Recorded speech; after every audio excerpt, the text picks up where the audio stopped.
Hello everyone! Today we're going to be creating this watercolor mango. This is a beginner-friendly tutorial that is very simple and easy. Let's get started. For today's tutorial, I'm going to be using the Sublime Watercolor pack and the wood canvas that is included in the pack. Everything will be linked below.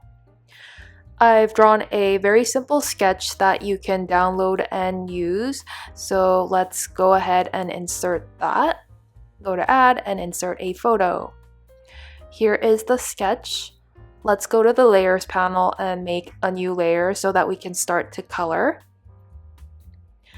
And I developed a color palette as well. Let's start off with this light yellow, and we're going to be using the bold rough brush. We're going to start coloring the bottom portion of the mango. As we color this mango, we're going to be using a variety of different colors because mangoes, of course, are multicolored. Some areas are more ripe, so it tends to be more red, and some areas are green because it's still ripening, right? So right now I'm just starting off with this yellow, and then I'm just going to go and use the different colors in the color palette and try to add different shades of orange, yellow, and red, and of course green as well. Here I'm using a light pink and leaving that space there as it is because I want to show that the light is hitting that spot. And you can gradually build up the color and start to use dark oranges and reds.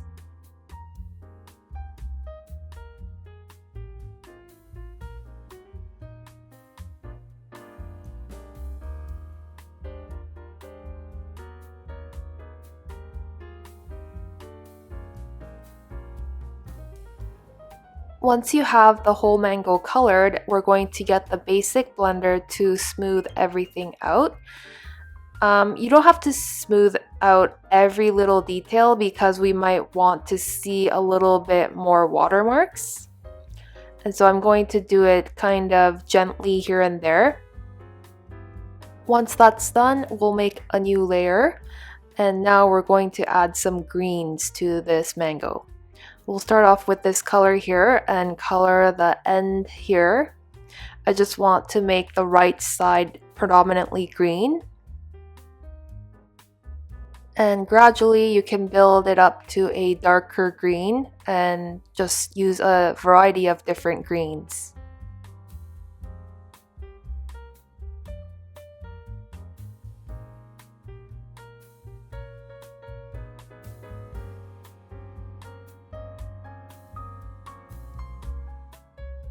And of course, if you're done with coloring this portion here, you can use the basic blender at the end to smooth everything out. With the green added, this is how it looks like. Let's go to the layers panel and combine it because it looks pretty good. And let's make a new layer on top. And we're now going to use the hard edge round brush. And I'm going to select this dark orange and start to color the bottom portion again. This brush is super useful for creating watermarks like this. So as you can see here, the hard edge effect is being created and it makes it look more authentic. If you end up coloring outside the pencil lines like this, there is a way to kind of fix that. And so I guess I'll just show you now. We want to first tap on this top button here. I'm not sure what it's called. And then go to liquefy here. And afterwards, you can just kind of push towards the mango. So you can just kind of fix it this way. Now I'm just going to use a slightly reddish orange and color the top portion of the mango. I'm just trying to create some watermarks, like hard edges, just to kind of make it look more authentic. And once that's done, you can just kind of blend out some of the hard edges because we don't want it to be entirely made up of hard edges. So blending it out makes it look more natural.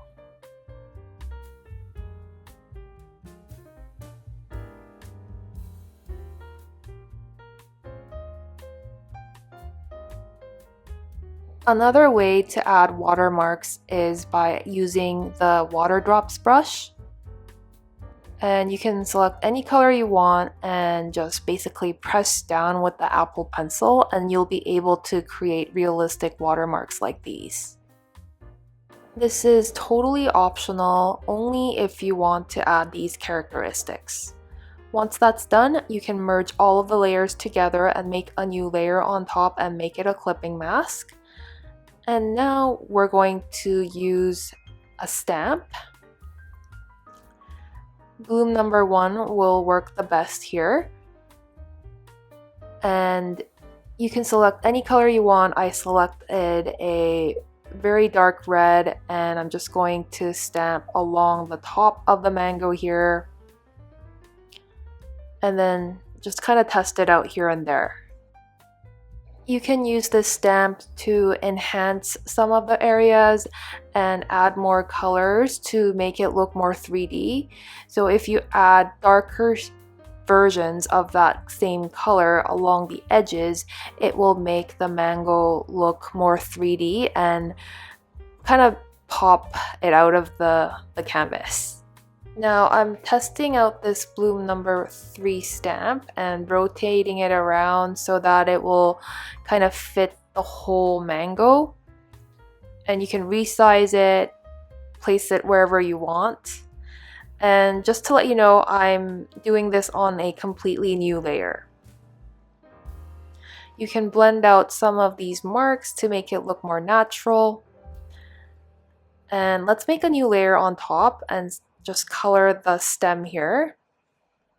I don't know if you call that a stem, but let's use the bold rough brush. All you need to do is just color it once and then recolor it on some of the areas that need to be more bold. And that way it will make it look more 3D. You can grab a darker brown and color it along the bottom here and then blend it out using the basic blender.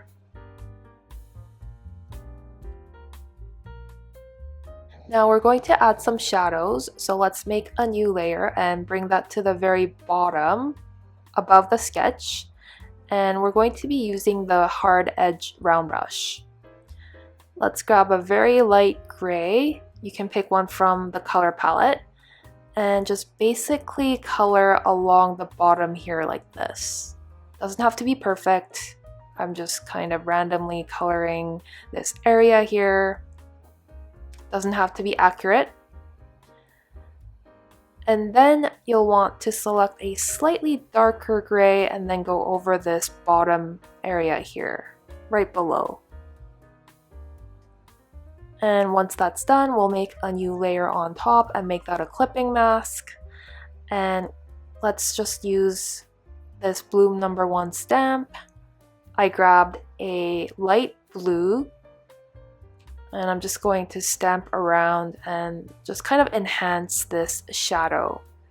You can use different shades of blue or different shades of gray to kind of make this shadow look more realistic and make it look like it has some pools of water, and that's basically it. So that was a relatively easy tutorial, right? This piece is not really meant to look completely tidy, as you can see lots of watermarks, hard edges, and blooms as well. Anyways, hope you enjoyed this tutorial. Thank you so much for watching and see you in the next one.